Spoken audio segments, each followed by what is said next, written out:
special till you end up all this way. Fed Governor Waller, skeptical of central bank digital currencies, says he's not a big fan of the Fed issuing digital dollar. Federal Reserve Governor Christopher Waller says he is not a big fan of the Fed issuing a central bank digital currency, CBDC. It's just a checking account at the Fed, said the governor. Federal Reserve Chairman Jerome Powell recently said that the central bank has not decided whether to issue a digital dollar. Federal Reserve Governor Christopher Waller shared his view on central bank digital currencies, CBDCs, Tuesday during the Money 2020 conference in Los Angeles.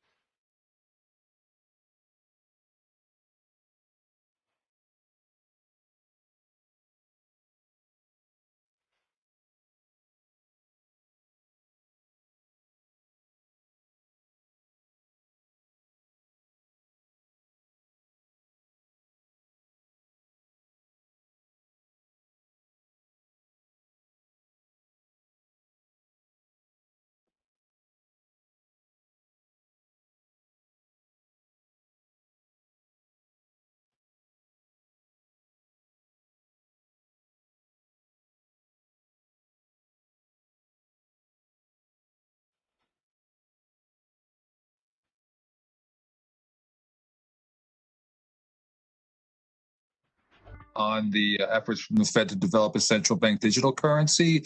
I believe that the report was supposed to come this summer, and indications that it's going to come this month. But the drumbeat seems to be kind of getting louder to see where the Fed's heading on this, and just wondering if you can provide some update there. Sure, I'd be glad to. So we think it's really important that the central bank maintain a stable currency and payment system for the public's benefit. That's one of our jobs. We also live in a time of transformational innovation around digital payments, and we need to make sure that the Fed is able to continue to deliver to the public a stable and trustworthy currency and payment system. So there's extensive private innovation, a lot of which is taking place outside the regulatory perimeter, and innovation is fantastic. Our economy runs on innovation, but where the public's money is concerned, we need to make sure that appropriate regulatory protections are in place. And today, they really are not in some cases. So with that in mind, and with the creation of myriad private currencies and currency-like products, we're working proactively to evaluate whether to issue a CBDC, and if so, in what form. We have two broad work streams, one of which is really technology, both at the board and in the Federal Reserve Bank of Boston's work with MIT. The other of which is to identify, scope out, deal with, analyze the various public policy issues. As you mentioned, we do intend to publish a discussion paper soon that will be the basis for a period of public engagement with many different groups, including elected officials, around these issues. We think it's our obligation to do the work both on technology and public policy to form a basis for making an informed decision. The ultimate test will apply when assessing a central bank digital currency and other digital innovations is, are there clear and tangible benefits that outweigh any costs and risks? We're also, as you know, investing heavily right now in building a new payments in the U.S. It'll be the first such major expansion of our core payment system since the 1970s. We found the case for this quite compelling for consumers, businesses, and just ensuring that all financial institutions have access to the payment system. So bottom line, we haven't made a decision about the CBDC, but we will be issuing a discussion paper soon in order to form the basis of this public interaction that we'll have. Thank you very much. If I could have a quick, can I get a quick follow on that? Thank you. I'm just wondering if you're okay. Are you concerned at all with kind of falling behind in the global race for digital currencies? I think it's important that we get to a place where we can make an informed decision about this and do so expeditiously. I don't think we're behind. I think it's more important to do this right than to do it fast. We are the world's reserve currency, and I think we're in a good place to make that analysis and make that decision.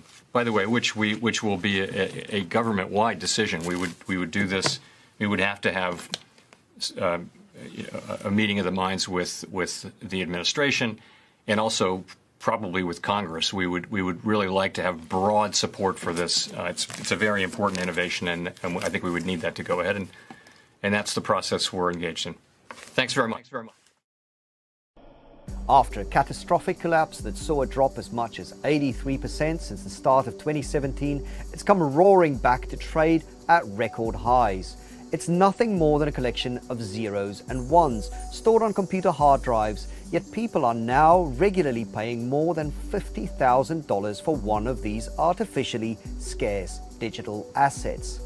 But not everybody's convinced it's a good idea, and there are still a fair few people out there who call it a scam, a Ponzi scheme, or just plain and simple a waste of good energy. But let's start with the believers. Created in the wreckage of the 2008 global financial crisis, Bitcoin was a response to ultra-loose monetary policy and the central banks printing money. Its mysterious creator, who went by the name of Satoshi Nakamoto, wanted to create a digital version of gold. The aim was to create an asset backed by cryptography that would eventually become a hard currency that could supplant the dollar. In doing so, Satoshi solved an age-old computer science paradox, one called the two generals problem. The basic idea of this paradox was it was almost impossible for two parties who didn't trust one another to transact without an intermediary that both parties have complete faith in. Enter the blockchain, a public ledger that records every transaction ever made with Bitcoin and can only be changed if a majority of ledger writers agree. At the same time, it requires proof of work, a concept that means energy was expended to create new Bitcoin. And the genius of the idea doesn't end there. The real masterstroke was in defining in the original Bitcoin code and the white paper that acted as the statement of intent that there would be a cap on supply, created at a diminishing rate until created algorithmically by a process described as mining, but which involves mathematical problems. The last Bitcoin is minted in about 2140. So who are the people getting in on Bitcoin? In the early days, Bitcoin investors were a motley crew of computer nerds, gold bugs, and hard money adherents. The first transaction for real-world goods took place in 2010 when programmer Laszlo Hanyek paid 10,000 Bitcoin for 2 large Papa John's pizzas. Today, though, droves of investors are in on it. By the end of last year, there were more than 63 million wallet addresses. The one investor can have many addresses or none. We've seen retail and institutional money flowing into the space. Even Elon Musk caught the fever. So who doesn't like it? Loads of people, and from all walks of life. First, from the sphere of computer science, there's Bill Gates. He's publicly joked that unless you're the richest person in the world, it's probably not a good idea for you to get in. Then, in the investment sphere, JP Morgan CEO Jamie Dimon at various points in the last few years said it was not his cup of tea, a terrible store of value, and at one point a fraud, though he later walked back the last comment. And finally, there's regulators, some of whom have kept it at arm's length, waiting to see how it develops, while others have warned that those buying it could lose all their money. So what are the charges against Bitcoin? Well, Bitcoin failed in its original goal of displacing the dollar. Few people use it to transact because it's simply too volatile. Instead, it's become a purely speculative asset. People buy it hoping that other people will buy it from them at a higher price. That's called the greater fool theory of investing. And like a Ponzi scheme, it requires a constant stream of new money coming in to make it increase in value. When that stream stops, the critics warn the whole thing might collapse.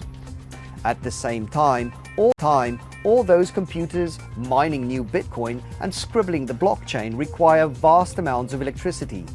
The network probably consumes as much energy as the country of Argentina, and its thirst just keeps on growing. Perhaps the hardest criticism to dismiss is that Bitcoin is hard to scale up and inefficient. Visa might clear 1,700 transactions per second, Bitcoin 5. And generally, the dystopian vision of a trustless world is unfounded.